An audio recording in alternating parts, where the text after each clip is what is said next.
Tere hommikust, lõunat, õhtut. Näitan teile kui esmakordselt võistlusele mineja seljapäeva. Esimene harjutus lat pull down ehk allatõmme. Seda on siis 3 seeriat, proovin saada umbes 8–12 korduse vahemikus.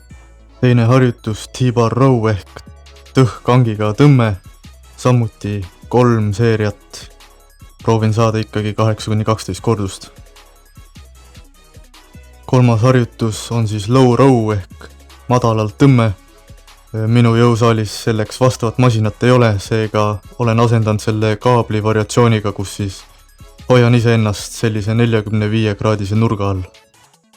Ja lõpetuseks pull-overid, seda harjutust on 5 seeriat.